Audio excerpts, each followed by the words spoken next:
Hello, I'm Tiffani Davis, and on this episode of Student Affairs Spotlight, I'm here with Karen Murray, the Director of Alice Care Health Promotion, as well as Bridget Vaught, the Coordinator for Healthy Campus and Substance Safety. How are you guys doing today? We're great. How are you doing, Tiffani? I'm a big fan of this podcast. I've watched every single episode, so I'm very happy to be in the studio and here with you today. I'm pretty excited too. So thanks for having us. We'll see how we do today. Okay, so first question I have for you guys. So what can you tell us about your previous experiences in higher education as well as your journey to FAU? Wow, I first got interested in working with college students and on health topics and issues when I was a college student myself back in the 1980s. And so, I transitioned into adulthood around the time when HIV was, becoming an epidemic and like spreading worldwide, and high mortality rates and social impact. And so I wanted to give out condoms on campus. And so I was probably one of the first college students to give condoms out on campus. And and I was so excited about it, and I felt so empowered about doing it that I got my picture on the front page of the student newspaper. And also the vice president of student affairs, he drew a caricature of me and called me Dr. Whoopi. Well, I remember taking him to my dad and going, "Look, Daddy, look what I'm doing on campus." And I can still see my father sitting in his lazy boy chair going, "Why you? Why not the boys? Why you?"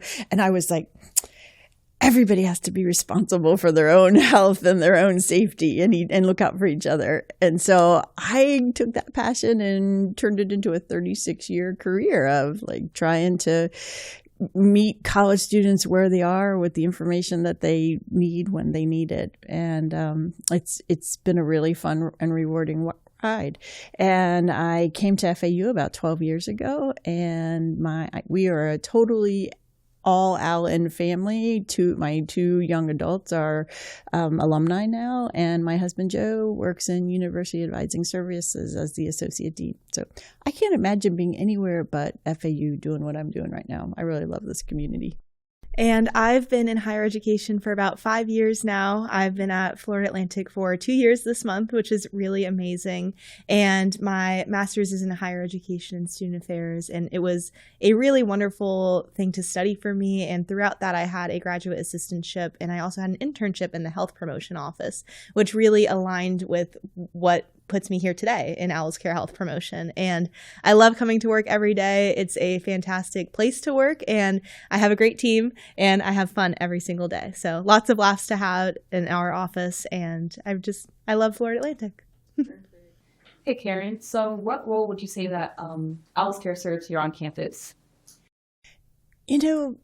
Bridget, I love what you tell them at orientation. And I'll answer Tiffani, but I start me rolling with what you tell the families at orientation.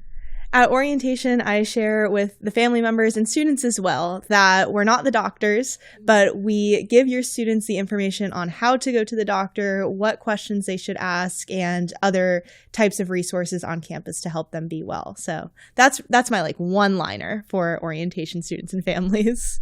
So I think Alice Care, Alice Care Health Promotion team is like the secret sauce in student affairs.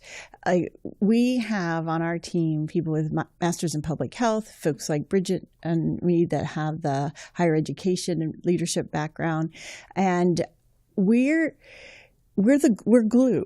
We're glue. We have over 50 years combined experience on our team of folks who know public health, assessment, evaluation, how to put together health promotion campaigns, how to do health education workshops, and coalition building. And that's the part that I think is where we really bring the sauce. We know we can't do it alone. We can't work in a silo. So we are working with our partners in CAPS, Counseling and Psychological Services, Student Health Services, Campus Rec, and other units in the division and also outside the division to make sure that we can get to students, like you'll hear us say it a couple times probably, the right message at the right time for the students that need it.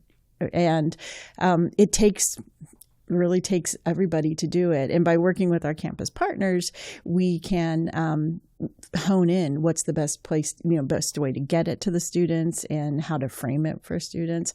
And then I didn't mention our peer education group, which Bridget's going to talk about a little bit more. But like if there's a secret ingredient like saffron, then our peer education team is our secret ingredient to the secret sauce. But you'll hear a little bit more as we talk about some of the actual services we do. But I think we're a little bit of the pulse.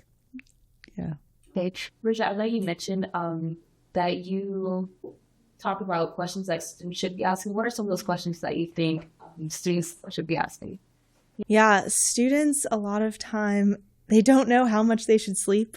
They don't know what they don't know, really. And so I think a lot of the questions that students have and they come up randomly, right? So students, what they should be asking are what our peer education group is talking about on the Breezeway every week. So we tailor our topics to what's happening at certain times of the semester, maybe parts of the year as well. So I know finals are coming up before this podcast airs, but our peer education team will be out there talking about caffeine and safe levels to consume and things like that. So I think what students should be asking are what our peer educators are providing, because we try to make sure that we are really aligned with what's going on, so that it meets them at the right time, at the right place, right when they need it. Perfect. So what are some misconceptions you think students have about drinking? Yeah, so I lead the Choices About Alcohol workshop, so I get to talk with students quite often about misconceptions that they have about drinking, and we also hear anecdotally from what our students are sharing with peer educators on the Breezeway and other places on campus where they are collaborating with students and sharing these topics to them.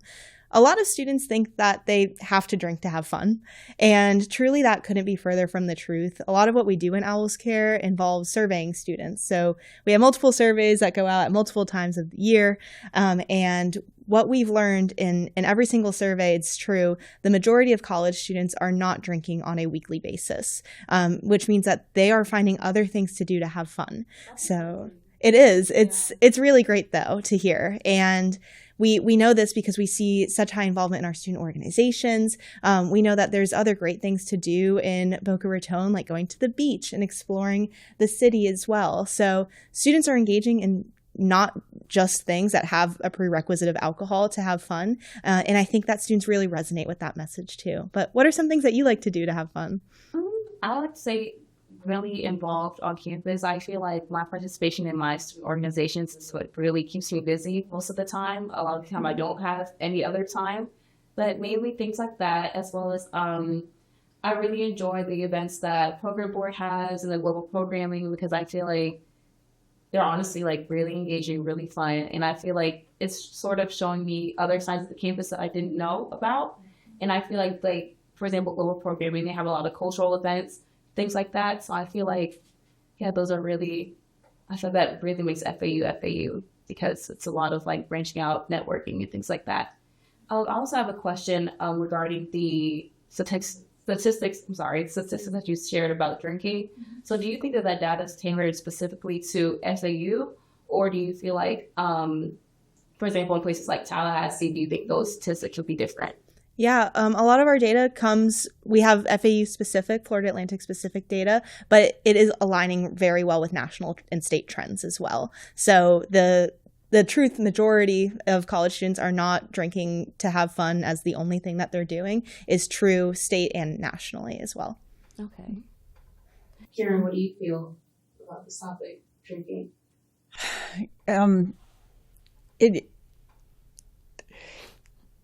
There's a term out there which is called false consensus. Mm-hmm. And oftentimes students have a skewed perception of what's really going on because of the people they're surrounding themselves with. Mm-hmm. So if they have a perception that students, like everybody's drinking on the weekends, or everybody's, drinking to black out, or, that's scary.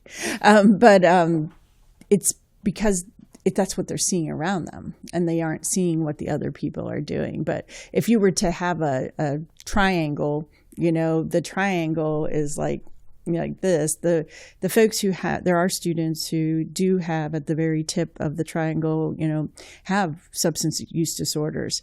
And then you've got the population in the middle that are, making high risk choices, and on any given day or night could have a problem based on the choices they're making. And then you got the base of the pyramid that's like most of the people who are just doing fine. Like, they're going to classes, doing their schoolwork, and they're not letting substances really interfere with their success on campus. So you got to take a look at who you surround yourself with to figure out if your perceptions of what's really going on are accurate. No, definitely. And then the stats that you shared about our school in specific, that really surprised me, because I would think, especially I know we're in Boca, but we're very close to, down south, Fort Lauderdale. So I would think that those statistics are extremely high of students that drink, but that's actually very surprising. So, Karen, I have a question for you since we are in the summer season. What are some summer safety tips that you think students should know about? One of our core messages is have a plan. Have a plan. Whatever you're going to do, have a plan. If you're going somewhere that you're unfamiliar with, there's plenty of resources out there to figure out, what are the availability of rides going to be? Am I going to have access to water? Do I need to take my own water with me? Am I going to be outside the whole time? Is it going to be very crowded? So I would say my best advice is, have a plan. And, Bridget can share some of the other, we have some other core messages about having a plan that we share with students. Yeah, one of our biggest have a plan messages is for our Game Day Ready campaign. Mm-hmm. And we have these pre-filled clear bags for football game day that can be taken into the stadium. And we have them with sunscreen because we know that there's high UV in the fall here down in Boca Raton. We have some liquid IV in there for hydration purposes. We have hair ties and chapstick as well. So that's just one example of how we can share it with students to have a plan before their football game day. Even just basic messaging, like if you're planning to go to the beach, make sure you have your sunscreen and a hat and sunglasses to protect yourself from the UV rays.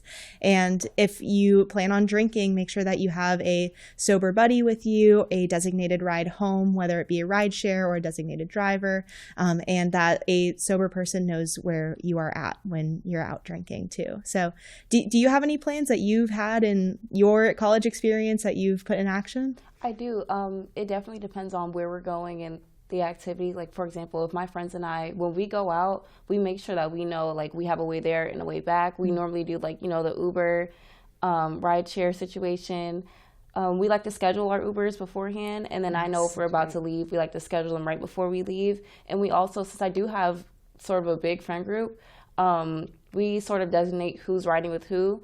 And sort of like no man left behind situation. That's awesome. If one person can't get in, the rest can't get in, just to make sure. But they've been pretty good with that. So that would be mainly my plan for going out. But other plans, like for football games and things like that, it's mainly the same thing. I know the tailgates get extremely crowded, so, buddy system. Mm-hmm. But that's mainly our plan for going out. Okay. Good job. Good job. We'll give you an A+. Thank you. So I have another question for you, Karen. How does Owl Care partner with other departments to help students improve their health and wellness? That coalition building piece I talked about, mm-hmm.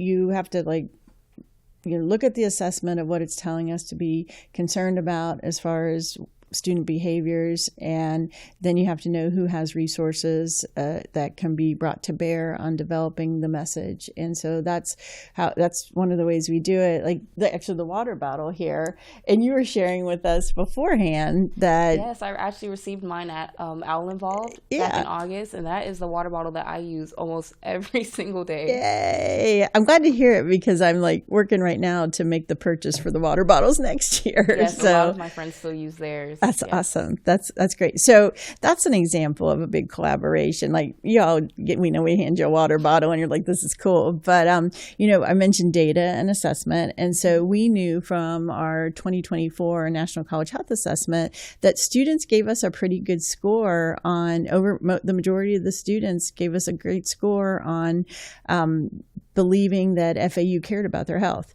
and believed that we were an institution that was a place where they could talk about their health and well-being.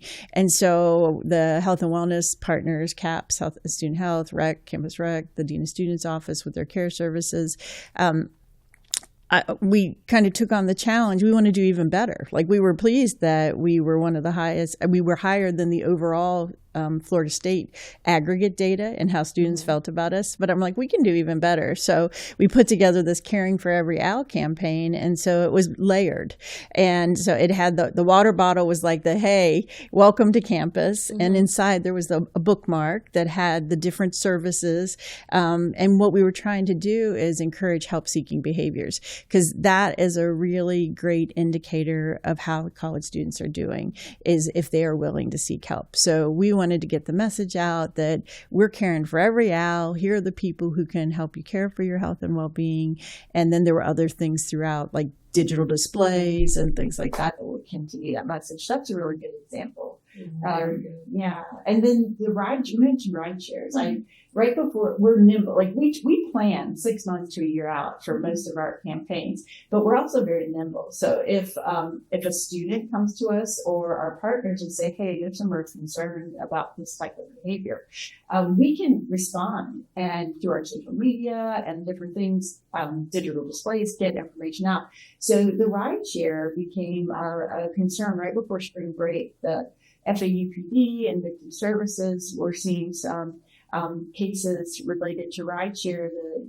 They were concerned and they asked, can we get something out? And so we worked with victim services, FAUPD, the CAPS office, and I'm sure there were other folks in there as well, to roll out a pretty good campaign, I would say, right before spring break, reminding people of what some of those basic things about when you're using rideshare and when you're going out with your friends. And that was a really good example. So I'm so hoping folks had seen some of those messages on campus. No, it's definitely important to stay vigilant and stay very, aware, especially with the rideshare situation, because it gets extremely dangerous nowadays, especially like, college students are coming from parties at 3, 4 in the morning and they're like, tired and Yeah, and we wanted to remind people safety around online dating, especially over spring break, where you might be arranging for dates with folks that are not like people in your own backyard. So yeah, it's a good campaign.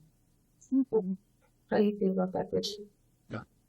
Yeah, I feel great. It was awesome to work with. The role that I played in that was assisting with our social media, putting that information out. And so we made sure that we weren't only just doing static posts with the important key information, but we also had reels to support it that showed examples of how to use these in safe ways. And so we are going to be continuing that with some of our other messages throughout the rest of the year. And I think rideshare, safety, and online dating are things that we will continue to have at the forefront of our messaging from now on. Yeah.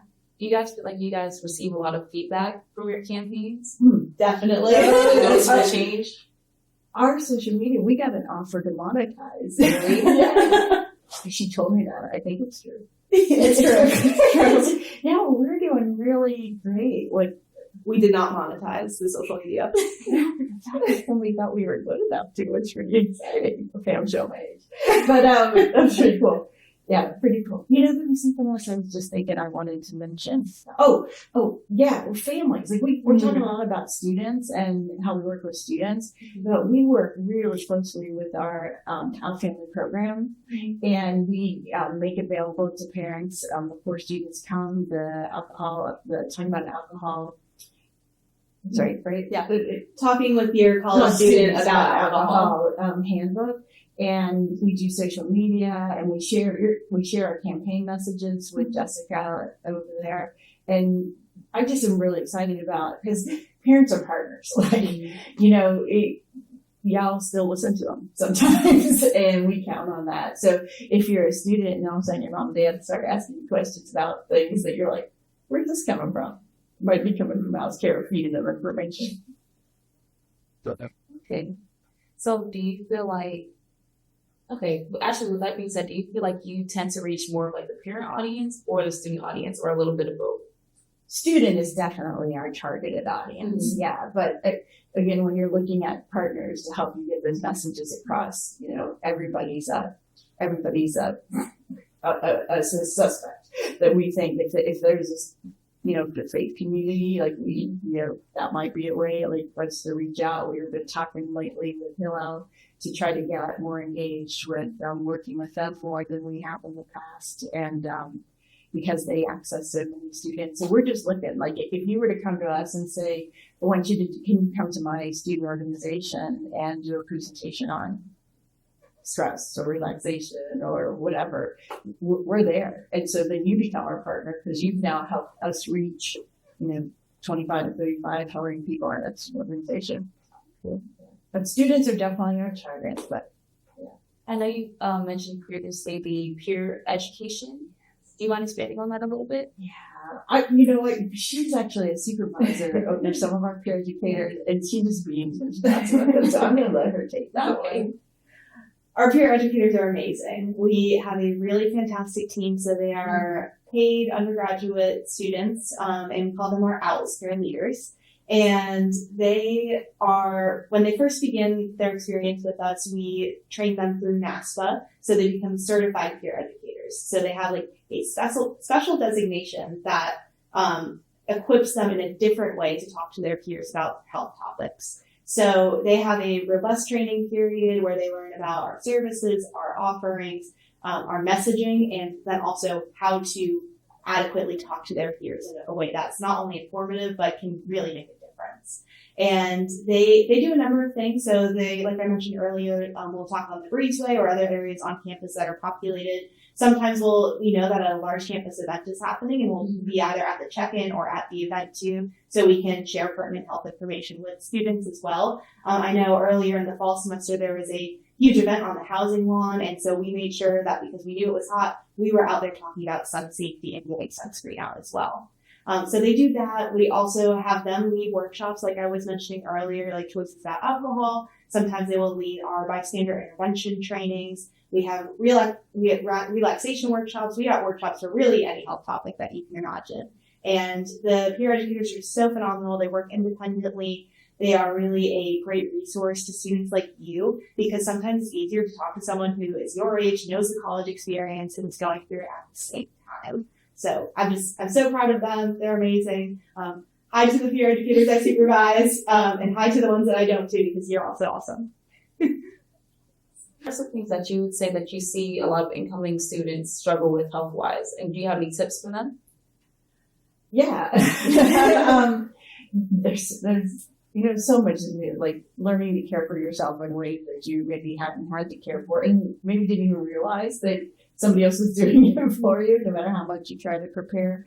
But back to the Caring for Every Ounce campaign, using your resources, you know, like, because there is a army of people here to help students, you know, and so if we can get folks past the, you know, fear or the concern of reaching out and letting we know that they might be feeling a certain way, and utilize the resources we're putting in front of them, that would be a big accomplishment for us. Is really getting, you wouldn't have to be in dire straits before you seek help or seek somebody to consult with.